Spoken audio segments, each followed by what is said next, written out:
We're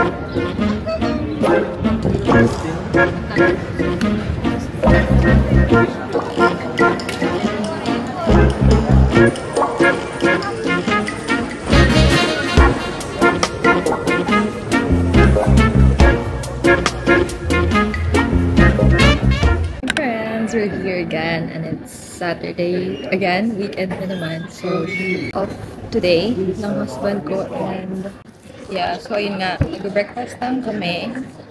This time, wala kami sa center kasi yun nga, hindi kami makaupo. Gusto namin mag-take ng time mag-breakfast. So, I just got, ano to babe? Corneto daw. Corneto? Pero donut. Ganyan tawag nila. Na may pistachio. Okay.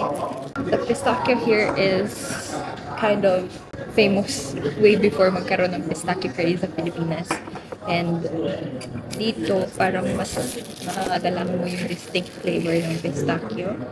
It's so good.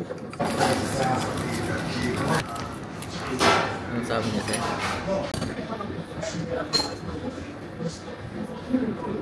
Oh, masyado bakit? Kalimutan ko, kailangan pala ng asukal din.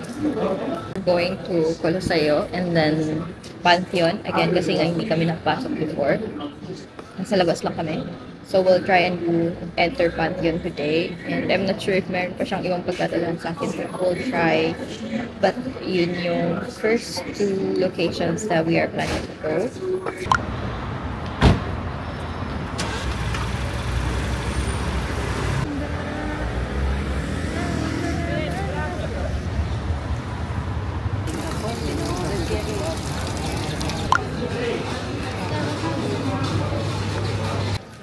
Eh, kung gusto ko? Ready siya. Captain. Ano siya? Mas mahal to, no? Kasi... Eh, kuha? 20. 20 lang. 60. Ito? Ito, ano lang ito? 8 ata. Ah, hindi 18.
but we're on our way to Piazza Navona. Ooh. Mas cute yung ano dito, street. Gusto ko dito. Kasi may sibong. Hindi, mas cute to kaysa dun sa nakaraan nating pinunta. Parang mas closer yung shops.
Lunchtime. We're just sitting outside. It's so pretty. Malapit siya sa Pantheon. We wanted to eat around there kasi sobrang daming tao at sobrang init. So we walked around and found this little restaurant, the alleyway. Hopefully it will taste good. Let's see. Exactly.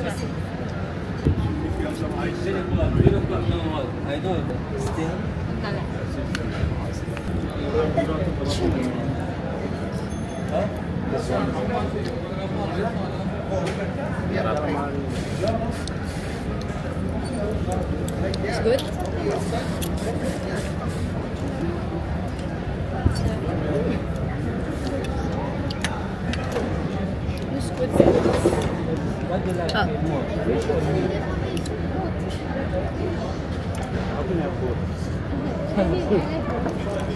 Red? A little bit.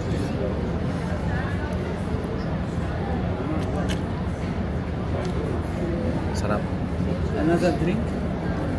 Kawawa ka na siya.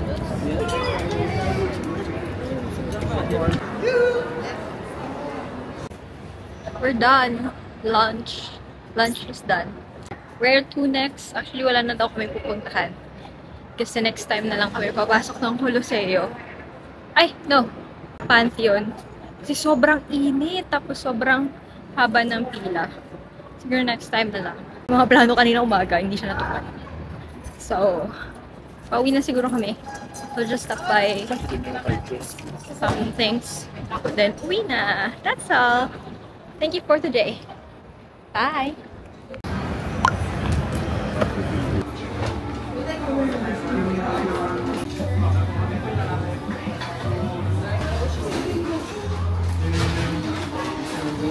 Ano ngayon sa'yo? Mango dragon fruit o melon? Dragon fruit. Sagat na naman. Oh, gracias. Kami sa'yo, 20 na. Sarap. Pwede. Ay, ganyan ba sa Pilipinas? Bagal ko.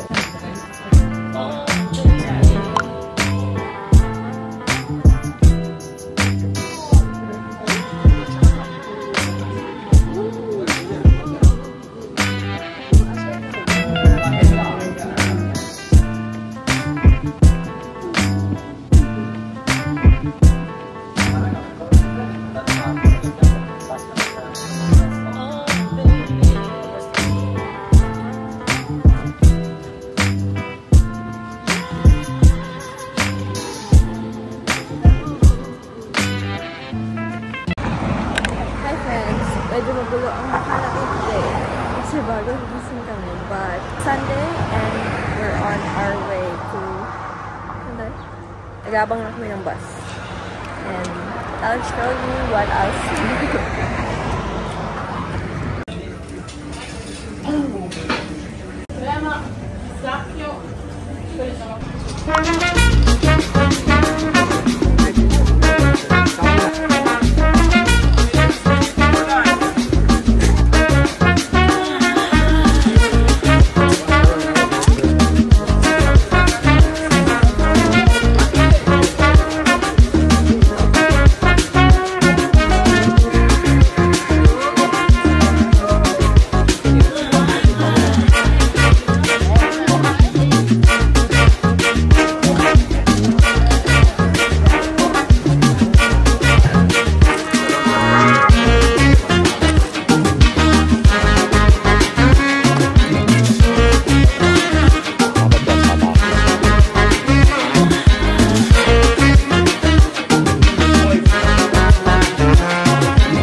with. We bought a lot. We saw a lot. And my 50 euros is just now coins. This is 3 euros.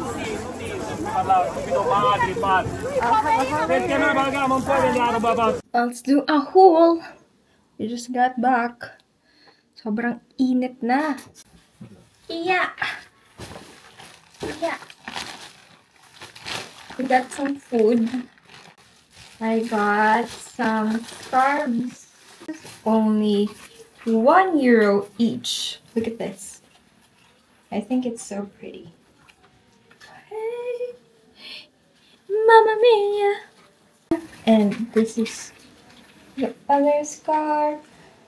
I got clothes, no, dresses. This is 5 euro each. Pero look at the quality. This is 1. This is 2.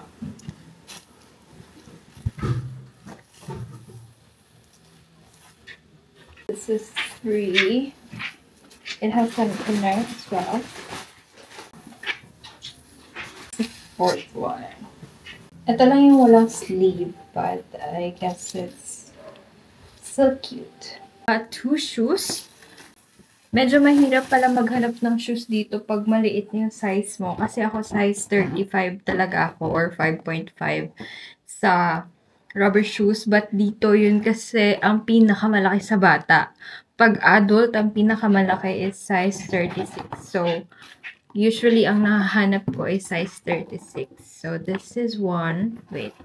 So, sinusukat ko muna siya if sobrang laki niyang size 36 or tamang size 36 na. So, this is 1, 2. It's so cute. Hindi siya, alam mo yung quality pa din talaga yung makikita mo. Para siyang, kung sa Pilipinas, mga 1,000 isa sa mall. Yung department store quality. Pero dito, 6 euro lang siya, which is roughly 6 times 636 or mga 400 pesos each. Ganun. And this is the biggest thing that I got. It's a book. Kung nakita niyo sa mga videos ko kanina, sobrang daming mga printed na mga pang frames. Alam niyo yun? Gusto ko ng ganun. But nasasayangan ako kasi tig-isa 5 euro. Although maganda naman yung quality. But I saw this randomly. It's a huge book. And this is just 5 euro. 300 or mga 350, ganun. But this is a huge book. Open it. Tignan mo, naka-hard case pa siya. Naka-box. And when you open it, this is what it looks like. Sa cover niya. Tinanggal mo yung cover. Ganito siya. Oh my God! I don't actually know what this book is about. But, nung binuksan ko siya, ang dami niyang images. Kung ano yung mga nandun na binibenta nila ng 5 euro each. Kamukha lang din ng mga images na nandito sa loob. And sa isip ko, bubigyan ko na lang to. I think it's a steal. I think. I got this donut na puno-puno ng asukal. We also got a porchetta sandwich kind of thing. Wait lang, iniinit pa. Okay. This is what we have. Porchetta sandwich. Parang gusto ko siya lagyan ng ano. 6 euro each.